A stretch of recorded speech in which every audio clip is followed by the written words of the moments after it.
Point of इन्फॉर्मेशनच्या माध्यमातून माझ्या तालुक्यातील एक विषय मी या ठिकाणी आपल्या माध्यमातून शासनाला कळवू इच्छितो। 12 ज्योतिर्लिंगापैकी भीमाशंकर ज्योतिर्लिंग हे खेड तालुक्यामध्ये आहे आणि खेड तालुक्याच्या बोरगिरी भीमाशंकर ग्रामपंचायत अंतर्गत संपूर्ण मंदिर आणि तो परिसर येत आहे। भीमाशंकर विकास आराखड्याच्या माध्यमातून शिखर परिषदेच्या माध्यमातून 288 कोटी रुपयाचा विकास आराखडा तयार झाला, परंतु त्या ठिकाणी काही गोष्टींमध्ये महसूल विभागाच्या माध्यमातून आमच्या खेड तालुक्यात मंदिर येत आहे, परंतु काही शासकीय अंदाजपत्रक तयार होताना किंवा इतर पत्रकारांनी बातम्या करताना आंबेगाव तालुक्यातील भीमाशंकर असा उल्लेख केला जातो आणि बहुतांशी यापूर्वी सुद्धा असंच घडलेलं आहे। त्यामुळे तालुक्याच्या वतीनं ते आमच्या अस्तित्वाचा विषय आहे। त्यामुळे भीमाशंकर हे खेड तालुक्यातच आहे।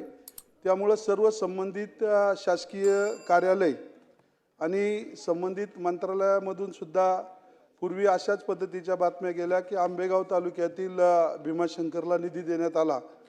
तर मला आपल्या माध्यमातून शासनाला एक विनंती आहे की सर्व कागदोपत्री त्या ठिकाणी भीमाशंकर तालुका खेड असा उल्लेख त्या ठिकाणी राहावा।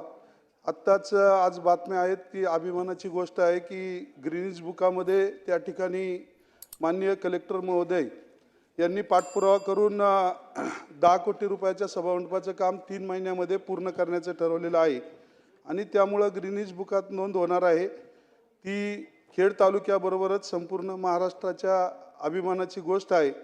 या ठिकाणी आदरणीय आदिवासी मंत्री विखे साहेब या ठिकाणी आहेत। आपणाला विनंती करतो की आदिवासी बांधवांचं ते श्रद्धास्थान आहे, त्यामुळं आपण या ठिकाणी रोलिंगच्या माध्यमातून आपल्या शासनाच्या प्रत्येक विभागाला आदेश द्यावेत अशी विनंती करतो आणि थांबतो। रामकृष्ण हरी। शासनाने याची नोंद घ्यावी।